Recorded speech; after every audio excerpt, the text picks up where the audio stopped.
DGISPR بھی on record ہے جب ان سے سوال پوچھا گیا تھا کہ ایران میں اگر اسرائیل قدم جماتا ہے اور پھر بارڈر پاکستان کے ساتھ لگتا ہے تو وہ کوئی حرکت کرنے کی کوشش کرتا ہے، تو میرا خیال ان کا جواب ایسے کافی تھا کہ ہم ایک اسٹیبلش نیوکلیئر پاور ہیں، کسی کو شوق ہے تو شوق پورا کر لے آ کے. یہ آپ کو کسی نے میرا خیال ہے بریف دیا ہوا ہے میرے بارے میں کہ یہ سوال مجھ سے ضرور کرنا ہے.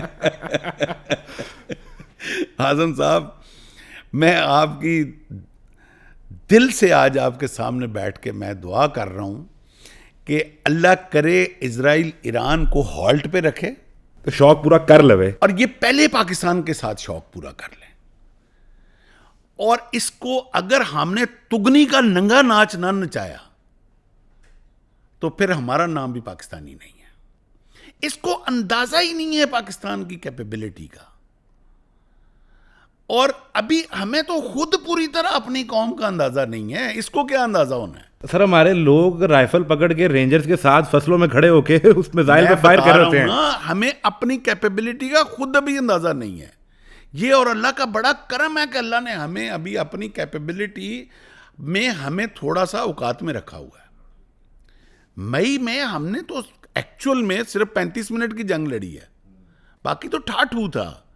یہ 35 منٹ کا مئی 2025 کی جنگ کا نتیجہ یہ ہے کہ اگلے 25 سال تک ہم سے 10 گنا بڑا ناسور دشمن کھانس نہیں سکتا ہمارے آگے. اب فرنٹل جنگ نہیں کر سکتا، پراکسیوں کے اوپر اترا ہوا ہے. اور جس طرح کو کمی کمین ہوتا ہے نا، جو چودھری کے ساتھ اس نے بیر لینا ہوتا ہے تو وہ کبھی اس کی گائے چوری کروا دیتا ہے، کبھی اس کا بیل چوری کروا دیتا ہے. اس طرح بھارت اب کبھی افغانستان کے تھرو آئے گا، کبھی BLA کے تھرو آئے گا، کبھی مجید بریگیڈ کے تھرو آئے گا. ابھی سامنے سے نہیں آ سکتا. یہ ہم نے صرف 35 منٹ کا شو ڈاؤن دیا ہے. بالکل ٹھیک ہے.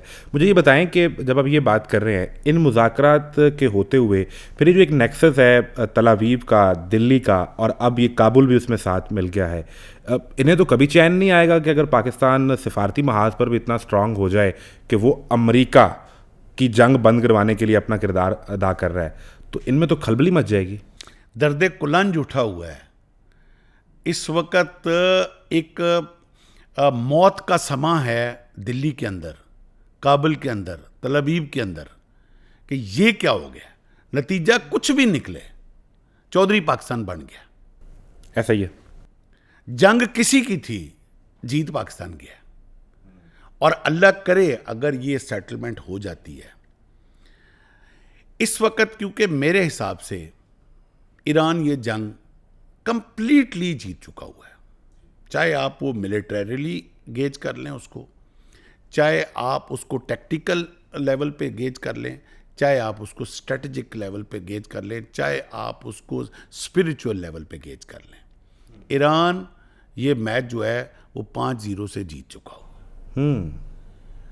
کیونکہ اس میں جو جنگ کی لوز اینڈ ون کے جو گیجٹس ہوتے ہیں نا، وہ طے ہوتے ہیں اٹیکرز کے ٹارگٹس کے ساتھ. یہاں اٹیکر کون ہے؟ ایران، اسرائیل اور امریکہ. امریکہ نہیں، US پریزیڈنٹ ڈونلڈ ٹرمپ. ان دونوں کو الگ الگ لے کے چلیں. ان دونوں کو الگ الگ. ٹھیک ہے. اچھا، اب ٹارگٹ کیا ہے ان کا؟ نمبر 1 ٹارگٹ ہے کہ ایران کا جو نیوکلیر پروگرام ہے اس کو مکمل طور پہ ہم نے تباہ کر دینا. دوسرا ٹارگٹ ہے کہ ایران کے میزائل پروگرام کو ہم نے مفلوج کر دینا. ٹھیک ہے. تیسرا پروگرام ہے کہ ایران کا ہم نے رجیم چینج کرنا. چوتھا پروگرام ہے کہ رجیم ہم نے اپنی مرضی کا چینج کرنا. جی ایسا ہی ہے. یہ 4 ٹارگٹ جو کہ دیوار کے اوپر لکھے ہوئے تھے، کوئی پنہا نہیں تھے. سارے وہ US پریزیڈنٹ کے ٹویٹس موجود ہیں، نیتن یاہو کی سپیچز موجود ہیں. اب میں فیصلہ آپ کے سننے والوں پر، دیکھنے والوں پہ چھوڑتا ہوں. ان میں سے کوئی ایک ٹارگٹ بھی انہوں نے اچیو کیا؟ آج وہ اپنی شرائط میں کہہ رہے ہیں کہ جی ایران اپنے جوہری پروگرام کو محدود کرے، میزائل پروگرام کو ہولڈ کرے. رجیم کی اب وہ بات ہی نہیں کر رہے. الٹا ایران نے کیا جیتا؟ ایران ڈیوائیڈڈ قوم تھی جنگ سے پہلے. ایران کے اندر ہر طرح کے مظاہرے ہو رہے تھے. مظاہروں کو زبردستی روکا بھی، فورس استعمال ہو رہی تھی، لوگ اس میں مارے بھی تھے. ایسا ہی ہے. ایک نیریٹو رجیم کے خلاف بلڈ ہو رہا تھا. مگر اس اٹیک نے اور آیت اللہ خامنائی صاحب کی